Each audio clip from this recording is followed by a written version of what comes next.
the spirit of grace and of supplication. And they shall look upon me whom they have pierced. Now, many of y'all think that it's talking about Jesus.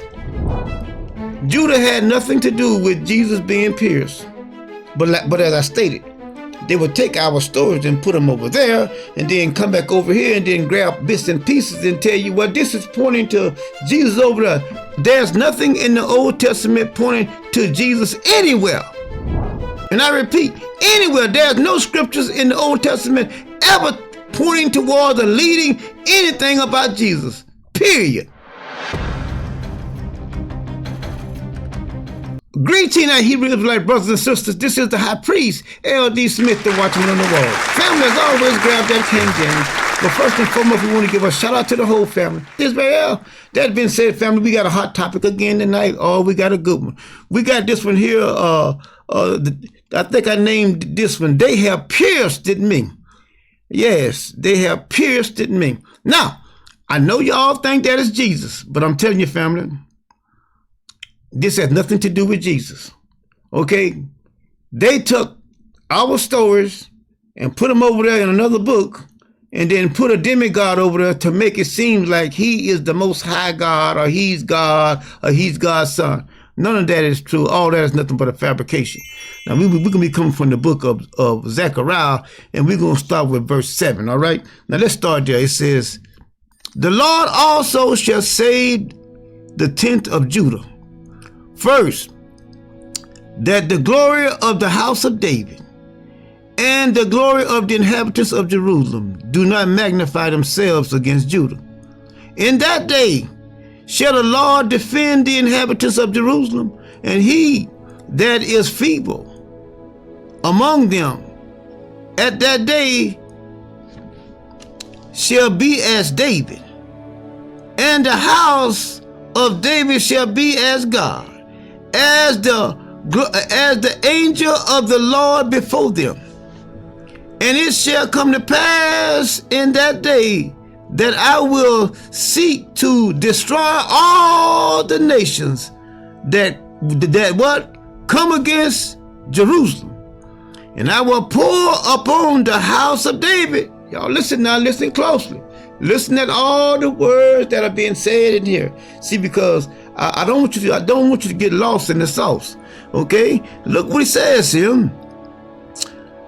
I will pour upon the house of David and upon the inhabitants of Jerusalem the spirit of grace and of supplication, and they shall look upon me whom they have pierced. Now, many of y'all think that it's talking about Jesus. Warn them from me. Judah had nothing to do with Jesus being pierced. Wake up. But as I stated, they would take our stories and put them over there and then come back over here and then grab bits and pieces and tell you, well, this is pointing to Jesus over there. There's nothing in the Old Testament pointing to Jesus anywhere. Wake up. And I repeat, anywhere. There's no scriptures in the Old Testament ever pointing towards or leading anything about Jesus. Period. Now look what it says here. And they shall mourn for him as one mourneth for his only son. See that? Not talking about God ain't mourning for Jesus, and Jesus is not the Most High Son. The only person that so-called mourned for Jesus was the two Marys. And shall be in bitterness for him as one that is in bitterness for his firstborn. The Most High firstborn is Israel, okay? Now, let's keep on going. In that day shall there be a great mourning in Jerusalem, Salem, as the mourning of the, whatever that word is, in the valley of Megiddo. And the land shall mourn every family apart. Listen now, every family apart. The family of the house of David apart from their wives, apart. The family of the house of Nathan apart from their wives. Family of the house of Levi and their wives apart from the family, from their family. And it goes on and on. All right, now, to show you guys that this didn't happen way before, way before Jesus came in existence. All this took place. See? Because you are of your father's house, whether you believe it or not. Warn them from me. You are not of your grandfather's house, you are of your father's house. And your father is of your grandfather's house. That's how that works. Now I'm going to show you now, right here in the pages now. Now let's go here, because you see David and Nathan, you know, all these names are showing up. Nathan is not the Nathan that you think that was Saul's son. Nathan is one of David's sons that was with Bathsheba. Now let's go there to First Chronicles. Let's go to Chronicles. All right. Well, let's go to I tell you what. Let's go to 2 Samuel first. 2 Samuel. 2 Samuel verse 5. Let's look at verses 14 here. It says, these be the name of those that were born unto him in Jerusalem. Now, all these names is talking about David. You want to go up there and read verse 12 and 13, you will see that it's talking about King David. And these are his sons. I can't pronounce all these names here, but Shimeon and Shubal and Nathan and Solomon. See that? Now you know that this is not the Nathan that was Jonathan's friend, that was Saul's son. You see now that David had a son named Nathan. Okay, that's who the house is talking about. Now you think about this. The house of Nathan was 1000 BC before Jesus Christ. Wake up. Now, anyone with any kind of common sense, you can see now that this here is not talking about anybody piercing Jesus. He's talking about how Judah did him. Warn them from me. The Most High. He's talking about how Judah did them. Now, let's keep on going. Let's go to let's go to Chronicles. Let's go to First Chronicles. First Chronicles chapter 3. Now, when you read verses 5 here, you see here again. When you start up here, it says, now these are the sons, in verse 1, now these were the sons of David, which were born unto him in Hirah. Now let's jump down to verse 5. It says, and these were born, not talking about his sons, unto him in Jerusalem, Shimeon and Shaban and Nathan, and who? Solomon. So you can see clearly that this all of these were born way before Jesus. So you can see clearly that Jesus is not over here in the Old Testament where it says that they pierced him. This is the Most High saying how Judah did him and they pierced him by the things that they committed, the sins that they committed, the things that they did. Wake up. Now, let's go a little further here about your house. Now let's look here at Numbers 18. Warn them from me. Let's go to Numbers 18, and we're going to show you here. Numbers 18:1. Look what it says about you of your father's house. It says, and the Lord said unto Aaron, thou and thy sons and thy father's house, whom these shall bear the iniquity of the sanctuary, and thou and they sons with thee shall bear the iniquity of the priesthood. See that?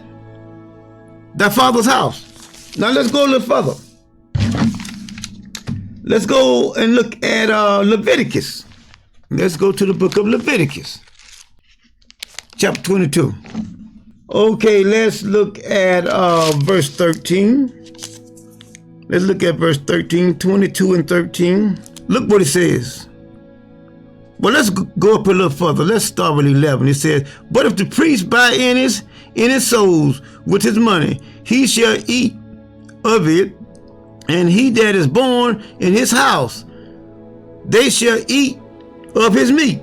If the priest's daughter also be married unto a stranger, she may not eat of the offering of the holy things.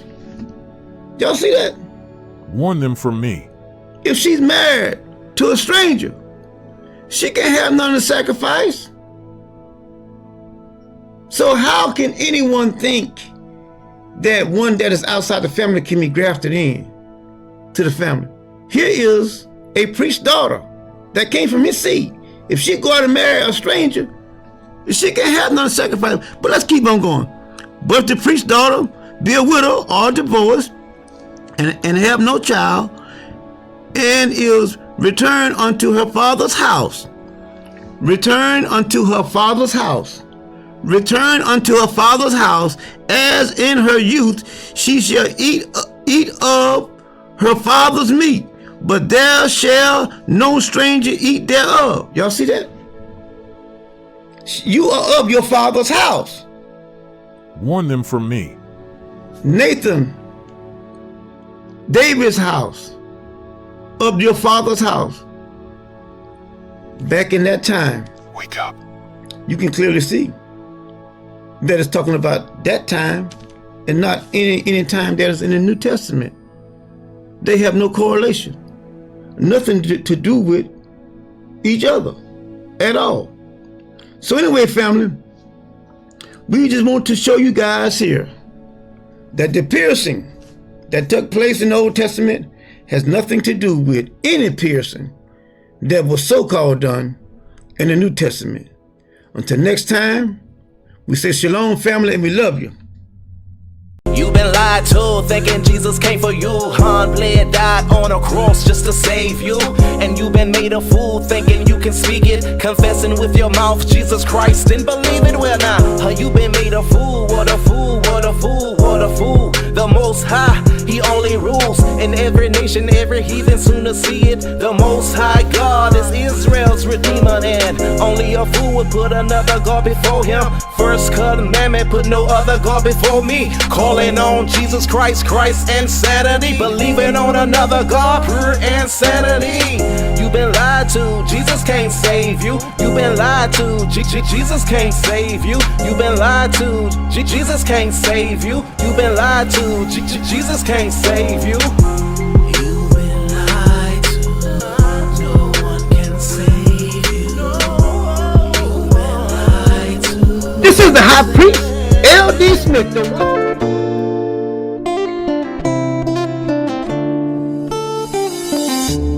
Most High, praise to the Most High. All praise, praise to the Most High. God of Israel, Most High, praise to the Most High. All praise, praise to the Most High. God of Israel, Most High, praise to the Most High. All praise, praise to the Most High. God of Israel, Most High, praise to the Most High. All praise, praise to the Most High. God of Israel, Most High, praise to the Most High. All praise, praise to the Most High. God of Israel, Most High, praise to the Most High. All praise, praise to the Most High. God of Israel, Most High, praise to the Most High. All praise, praise to the Most High. God of Israel, Most High, praise to the Most High.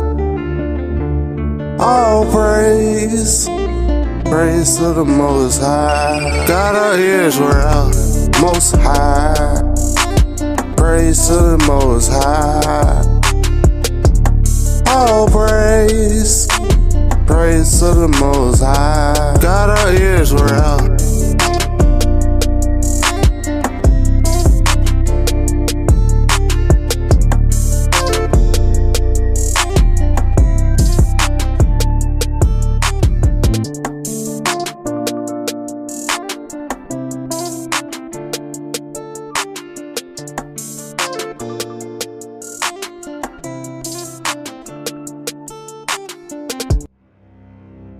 Warn them from me. Wake up.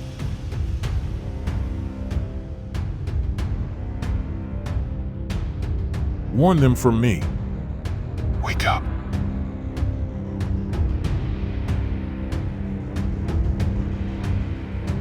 Warn them from me. Wake up.